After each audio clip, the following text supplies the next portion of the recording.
మీ personal interviews మరియు వ్యాపార ప్రకటనల కొరకు ఈ నెంబర్ని సంప్రదించండి. నమస్తే, వెల్కమ్ టు మనం టీవీ. ప్రస్తుతం మనతో పాటు ఉన్నారు హోమియోపతి డాక్టర్ చేతన్ రాజ్ గారు. హలో అండి, నమస్తే. నమస్తే అండి. షుగర్ గురించి మాట్లాడుకుందాం. డయాబెటిక్ పేషెంట్స్ ఎక్కువగా అయిపోతున్నారు.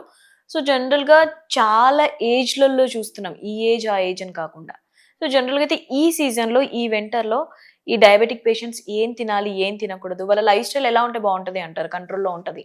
షుగర్ వ్యాధి ఉంటది కదా, నేను ఫస్ట్ అండ్ ఫార్మోస్ట్ ఏం చెప్తా అంటే షుగర్ వ్యాధికి శాశ్వత పరిష్కారం ఉంది.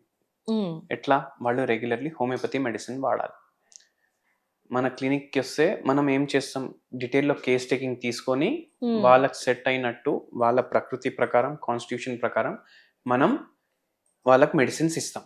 అండ్ స్లోగా అది శాశ్వతంగా తగ్గిపోతుంది అన్నమాట. సెకండ్ థింగ్ ఏంటంటే, ఇప్పుడు మీరు ఏం అడిగినరు, వింటర్ సీజన్లో ఏమేం జాగ్రత్తలు తీసుకోవాలి. వింటర్ సీజన్ రాగానే ఏమవుతుంది, మన మజిల్స్ కాంట్రాక్ట్ అవుతాయి, మనకు చిల్స్ వస్తాయి కదా, వింటర్స్లోనే వస్తాయి, సమ్మర్లో రావు. వింటర్స్లో ఎందుకు వస్తాయి? మన మజిల్స్ కాంట్రాక్ట్ అవుతాయి, మన బాడీ కాంట్రాక్ట్ అవుతుంది.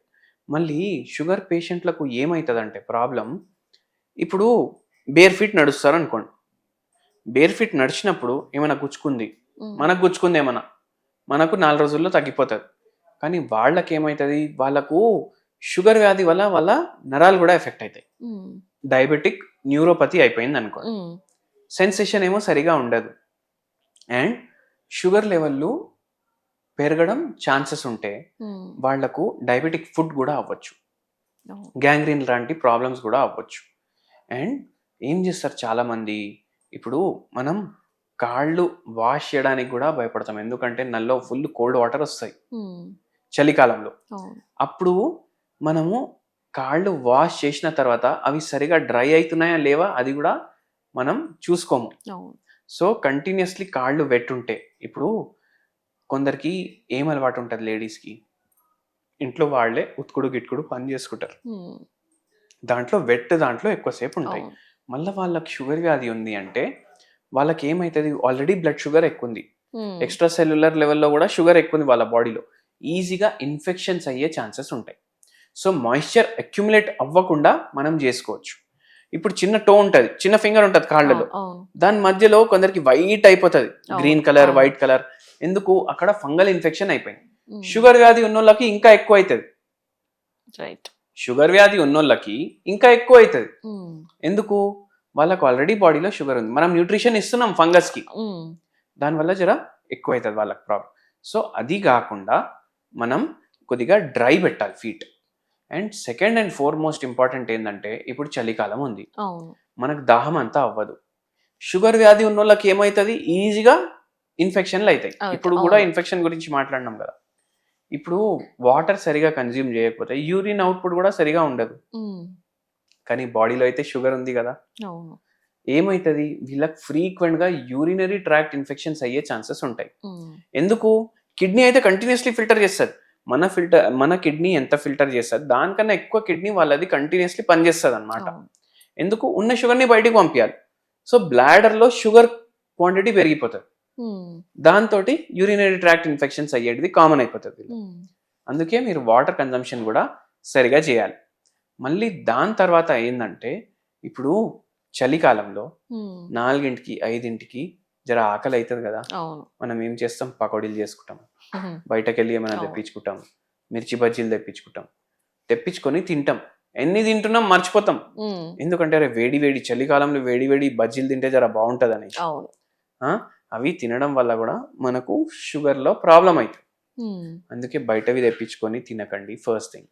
ఇప్పుడు నేను బయటికి వెళ్ళి తెప్పించుకొని తినకండి అని చెప్తున్నాను, కానీ ఆయిలీ ఫుడ్ తినొచ్చు అని చెప్పట్లేదు. ఇప్పుడు బయటికి వెళ్ళి తెప్పించుకొని తినొద్దు అంటే అందరు ఏం చేస్తారు, అరే ఇంట్లోనే చేసుకుందాం, ఇంట్లో చేసుకొని తినడం స్టార్ట్ చేస్తారు. అట్లా కూడా చెయ్యకండి, హెల్దీ ఫుడ్స్ ప్రిఫర్ చేయండి. ఆల్కహాల్ మీద లిమిట్, లేదంటే అస్సలు తీసుకోకపోతే చాలా మంచిది. స్మోకింగ్ మొత్తానికి ఆపేసేయాలి. ఇట్లా చేసుకుంటూ ఉంటే మనకు చలికాలంలో షుగర్ వ్యాధిలో ప్రాబ్లమ్స్ రావు.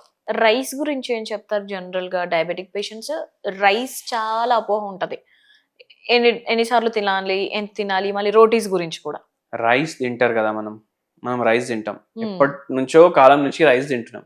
ఇప్పుడు షుగర్ పేషెంట్ కి అరే మీరు అస్సలు తినొద్దు అంటే, అరే నేను మొత్తం లైఫే రైస్ తిన్నా, ఇప్పుడు రైస్ తినకపోతే ఎట్లా నడుస్తుంది నా బండి అని అనుకుంటారు వాళ్ళు. మధ్యాహ్నం మీరు తినండి, కానీ డైలీ ఎంత తీసుకుంటారు దానికి సగం క్వాంటిటీలో మీరు తీసుకోండి. సెకండ్ థింగ్ ఏంటంటే, చాలా మందికి రైస్ తినొద్దు అంటే చపాతీలు తినడం స్టార్ట్ చేస్తారు. అవి మంచివి అనుకుంటారు, కానీ చపాతీల్లో కూడా అంతే షుగర్ ఉంటది, రైస్ లో కూడా అంతే షుగర్ ఉంటది. మీరు చపాతీలు తిని ఏం లాభం మీకు ఉండదు, ఉల్టా నుక్సానే ఉంటది. అందుకే చపాతీలు మీరు తినకండి షుగర్ వ్యాధి ఉంటే. మీరు దాని బదులు రొట్టెలు తినండి. దేని రొట్టెలు? జొన్న రొట్టెలు తినండి. నైట్ టైం ఒక జొన్న రొట్టె తినండి. మధ్యాహ్నం మీకు ఎంత తినాలి, డైలీ తింటారు కదా, దానికి సగం తినండి.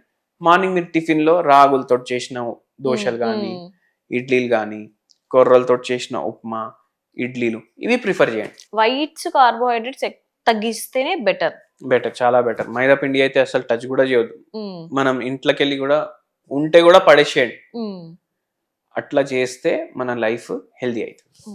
జనరల్ గా ఏదైనా హోమ్ రెమెడీ ఉంటే చెప్పండి షుగర్ కంట్రోల్. ఇప్పుడు షుగర్ వ్యాధి పేషెంట్లకు ఒక మంచి హోమ్ రెమెడీ ఏంటంటే, చింతపండు నానేసి పెట్టాలి. అది డైలీ ఫిల్టర్ చేసుకోవాలి. నానేసి దాంట్లోకి వెళ్ళి జ్యూస్ తీసి ఒక కప్లో తీసుకోండి. చింతపండు ఏం చేసినాం, మనం నానబెట్టినాం, జరసేపు నానబెట్టినాక ఆ వాటర్ ఒక కప్లో తీసుకున్నాం. డైరెక్ట్ దాన్ని పిండేస్తే కూడా వాటర్ వస్తుంది. దీంట్లో కొద్దిగా మిరియాల పౌడర్ వేయండి. మిరియాల పౌడర్ వేసి దీంట్లో కొంచెం ఇంకా లైమ్ వేయండి. ఏమైపోతుంది, చాలా పుల్లగా అయిపోతుంది. కానీ ఇది డైలీ మీరు 3 times కన్జ్యూమ్ చేయండి. 1 cup, 1 cup morning, 1 cup afternoon, 1 cup night time. ఇది బాయిల్ చేసి కూడా కన్జ్యూమ్ చేయొచ్చు, బాయిల్ చేయకుండా కూడా కన్జ్యూమ్ చేయొచ్చు. దీంతో ఏమవుతుందంటే, చింతపండులో ఏం క్వాలిటీ ఉంటుందంటే, షుగర్ ఏదైతే మనం తీసుకుంటాం కదా అది ఎక్కువ అబ్జర్వ్ అవ్వకుండా, ఇప్పుడు మనం తింటాం, తినే దాంట్లోకి వెళ్ళి షుగర్ అబ్జర్వ్ అవుతుంది కదా. షుగర్ అంటే ఓన్లీ స్వీట్లే కాదు, రైస్ తిన్నా దాంట్లో షుగర్ ఉంటుంది, మిరపకాయ తిన్నా దాంట్లో షుగర్ ఉంటుంది. అయితే అవి అబ్జర్వ్ చేయకుండా చేస్తుంది ఒక హద్దు వరకు. అండ్ మనం డైట్ కూడా కంట్రోల్ చేస్తాం. సో అట్లా చాలా బెనిఫిషియల్ చేసుకుంటే బెటర్ అంటారా? 3 సార్లు చేసుకోవాలి. 3 సార్లు చేసుకోవాలి. రైట్ అండి, థ్యాంక్ యూ.